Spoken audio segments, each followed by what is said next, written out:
2007. Unknown people attack remote villages of Kayunga district and dig up graves. Nobody knows why, but 56 graves are dug up and remains are taken, never to be seen again. The act brings immense fear and panic. Abaana bagenda okuyitayo nga taata bamujjako omutwe ne bateekako ensujju. November 2009, the digging happens again. Remains of Ayubu Sokoma, Abdallah Musoke and Sentonga stolen. Police is obsessed with finding the people behind this. Investigations lead to a few suspects, and later, it is confirmed that witch doctors are stealing remains and not cannibals.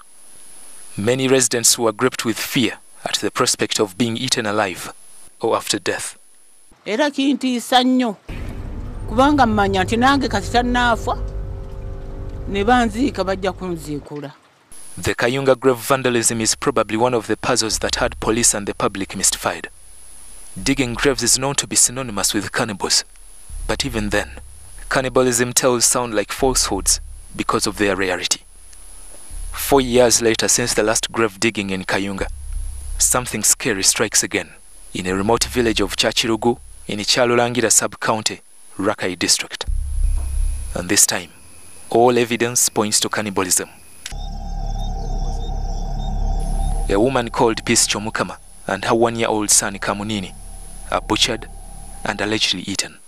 This 23-year-old man, Gabriel Gandihihi, says he survived being eaten. He's mourning his family and waiting to testify in court.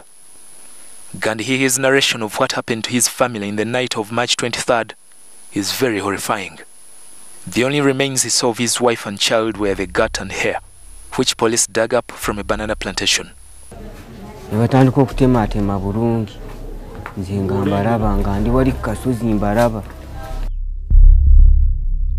all media attention is drawn to this bizarre act, we establish that something horrifying could have happened to many other victims, and one of them, Merabo Rosa, a woman who went missing in June 2013.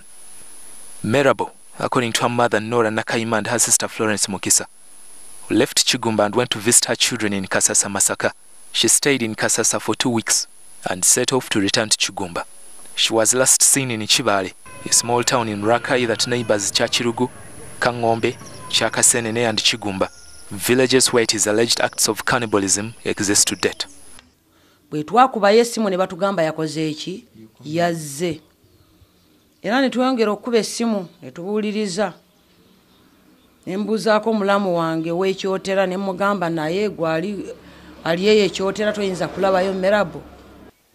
Bwe yatuuka awo yatuuka kawungeezi kuva olwo sala yamulaba n'abantu bamunotera yamulaba yabulirawo Kibaale.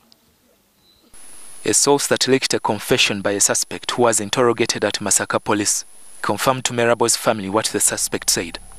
Agamba neete munzita. Nalya n'omunyarwanda w'Ekigumba eyali alina akatabufu ku mutwe. Merabo was known for her on and off mental illness. She's the only Munyarwanda resident of Chigumba village with such an illness, meaning if the suspect, whom we shall not name, was indeed truthful, Merabo was killed and eaten. Police cannot confirm this because no investigation was undertaken to find out Merabo's whereabouts. Such allegations of cannibalism have since damaged the reputation of Kochi County, known for its hard-working and peaceful people.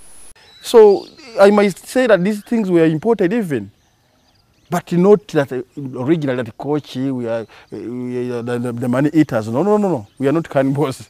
Yeah. Nze siryanko bantu kakyanga nzalibwa. Era ekyokubeera nga ndi ku kitundu kino nze siryangako bantu naye ensi yonna yatwala nti tuli abantu. Chachirugu, the village where Peace Chomukama and her 1-year-old son went missing, is an incredibly beautiful place, day and night. On the fateful night the alleged murder and cannibalism took place, Gandihihi and his family were returning from a burial in Chizinga. Due to a transportation hiccup, they could not continue with the journey after 8 p.m. So they decided to seek shelter from a local leader's home. Asaf Tumuhimbise, who claimed to be a leader, convinced Gandihihi to stay the night at his house.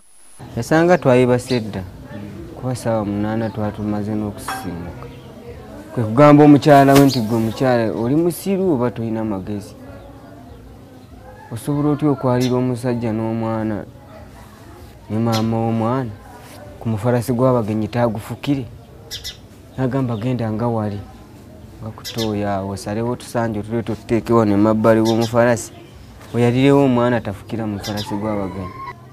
Era omukyala bwe yatuuka bw'ati nga ku kitooke awo ng'osise kutooya omusajja yava ku kiti ky'omwani n'amukuba tooki mu maaso n'amutema ejambiya ey'obulago omukyala n'agwa. Akaana ne kagwa nga wali era nannyini nnyumba yabuuka wali naye akaana n'akayisaamu ejambiya makati. When his wife and child were attacked, Gandhi he fled, but he was trailed by 2 men who cut his arm. He says he ran up to a hilly location where he could see more than 3 people with flashlights in the garden. Ne batematema bulungi ne bassa mu kakutiya ne bakkirira. Omwezi gwali gwaka? Amatooki. Zaaliwo tooki kale nga 10. Kati bwe baamala okusiba bulungi mu bitundu eby'obukutiya ne bakkirira ku luguudo. Kati bwe bakkirira ku luguudo waaliwo pikipiki 2 ne basibira ku mapiki. Police later discovered that motorcycles were used to transport flesh to unknown locations. The would-be witness to this, Elias Musuja, committed suicide in a prison cell at Masaka police station. Musuja's brother Zake, also suspected of transporting human flesh, had fled to Entebbe, from where he was later arrested. Their aging mother is so saddened by the allegations.